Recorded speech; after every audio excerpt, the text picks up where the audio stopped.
Hello friends, KG classes में आपका स्वागत है। आज हम आपको question answer write a note on ईस्ट as a poet. Answer, Yeats's greatness. W.V. Yeats is regarded as a major English poet of this age. Critics have no hesitation in placing him higher than T.S. Eliot, not because of the bulk and length of his poetic career, but because of the quality of his poetry, which passes through various phases of development and maturity, and his contribution to English poetry. J.W. Beach calls him the finest of the British poets of the modern age. Heading a mysticism. Most of its poems of the matured period are mystical and therefore complex. A remarkable achievement of Yeats was in the field of masque. He wrote in 1909, "I think that all happiness depends on the energy to assume the mask of some other self, that all joys or creative life is a rebirth as something not oneself, something which has no memory and is created in a moment and perpetually renewed." Yeats was definitely on the opinion that poetry is a revelation, not a criticism of life, and his study of black and deep interest in magic had convinced him that the whole world was only a congeries of symbols which may invoke supernatural reality. Heading a symbolism and imagery. William Butler Yeats was a symbolist from the beginning to the end of his career. Arthur Symons is certainly right in his assessment of Yeats as the chief exponent of the symbolist movement in England. In the early phase of his career, her symbols are elementary and are no obstacles in the way of the meaning. A number of his early poems are organized round the rose symbol, a symbol largely traditional and so easy to understand. Having a myth-making quality. Clint Brooks regards Yeats as a great myth-maker and his vision as the most ambitious attempt made by any poet of our time to set up a myth, richly gifted with a mythopoetic imagination. Yeats is forever finding analogies for the present and the personal in the past, the impersonal. Thus he glorifies the present and exalts and imparts the universal significance of a myth. The commonplace thus acquires heroic proportions. Adding a nationalism and patriotism. When Yeats began to write, the Irish movement for liberation was going on, and Yeats could not keep himself cut off from the politics of his day. He was in sympathy with the movement in as much as it might give Ireland more opportunities for self-expression. In the beginning, his nationalism was orthodox and romantic. In his middle years, experience of public life and politics disillusioned him. Heading a East craftsmanship. Yeats gave to English poetry animating rhythm. He was a great metrist who experimented with a variety of stanzas and verse form. Having a Yeats shortcoming. Although Yeats' poetry has its own specialties and qualities of permanence, it has some glaring shortcoming too. According to Jebel, Yeats' work undoubtedly lacks a fully convincing architectonic to revive Arnold's word for it. Quality, a consistent and an applicable structure of belief and reference. His imagery is not drawn from modern life. As regards the latter poetry, there seems to be no human mean between the supernatural and the bestial, the inhuman purity of the moon and the animal raggings of the blood. C.M. Brara sees a fall in the artist's power in East's last poems. Heading East place and permanence.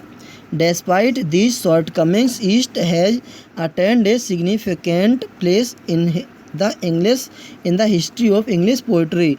By his creative gift, he had not only genius and great creative powers at his disposal, but also the inner conviction, wisdom, and necessary craftsmanship of a true poet. He may not be a Shakespeare or a Milton, a Homer or a Dante, but he has permanence and universality of an order which may be ranked just below the highest and the greatest phrases assesses East in this manner. So on the whole, I am ready to risk rashness and to claim for its the position of a major English poet, ranking with Milton and with Wordsworth in the great succession. I think he is very much greater than Browning or Tennyson or Arnold. Short answer type question. Question first. What is the basic purpose of East in the poem The Lake Isle of Innisfree? Answer.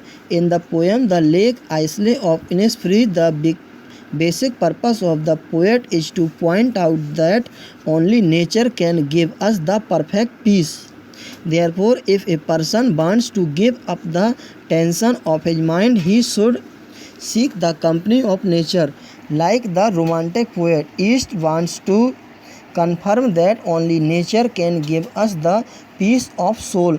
It is the basic purpose of the poet in this poem. Question second. Do you think the poem The Lake Isle of Innisfree is a poem of escape?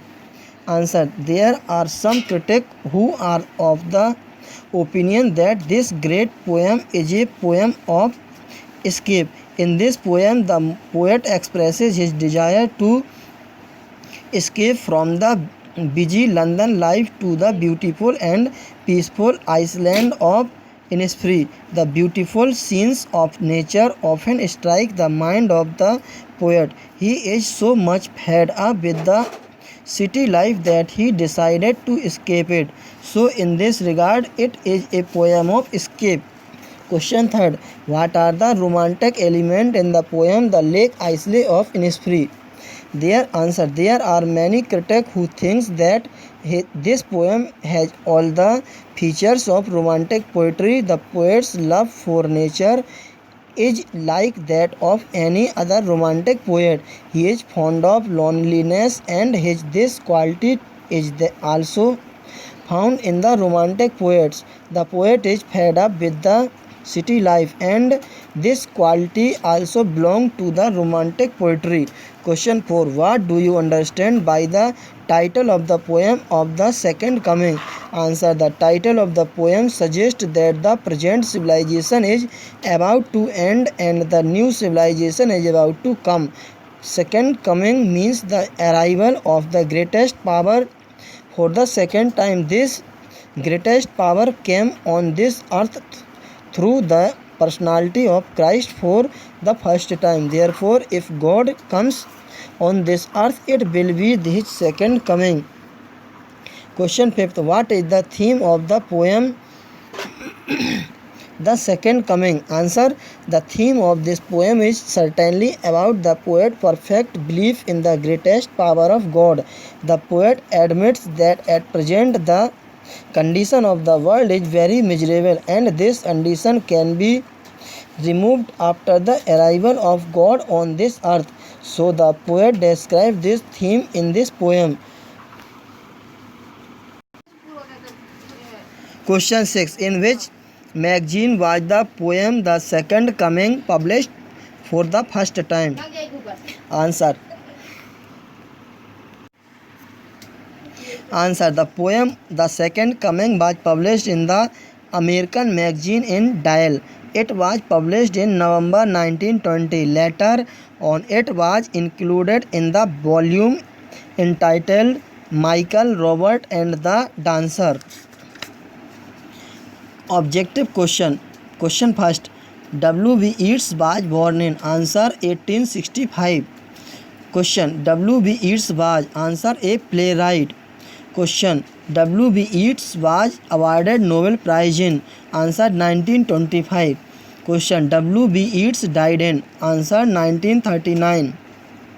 Question. How many bean rows does the poet intend to have in Innisfree? Answer 9. Question. W.B. Yeats found the Irish Literary Society in answer 1891. Question. W.B. Yeats was born in answer Dublin.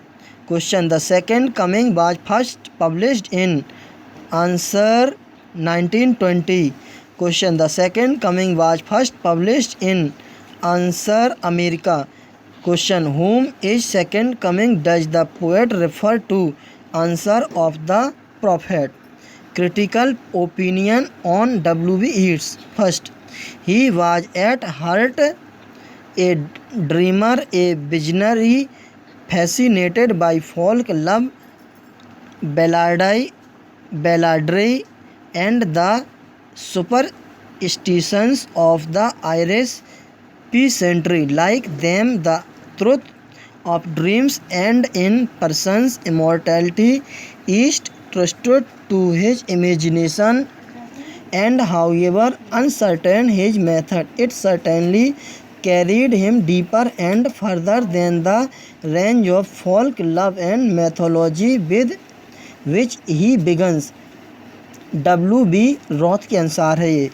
Second, by contrast to Virgil, in spite of all his more recent activities, Yeats is not so much austere as pure, and not so much difficult as lost in a dream. He himself is a patriot, mystic and a mythologist. He is also a teller of lovely tales, but above all he is singer.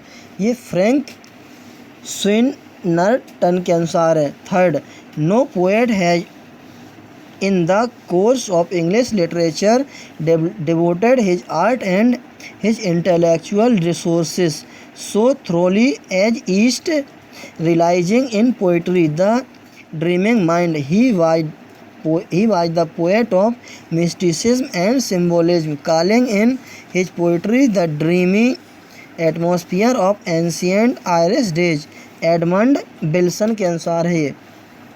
Fourth, he is more thoroughly steeped than any other in the imaginative mysticism, which is the essential attribute of Celticism. The deepest roots of this mysticism are in the old tradition of Ireland. Its inspiration derives strong nourishment from the racy shape of the soil.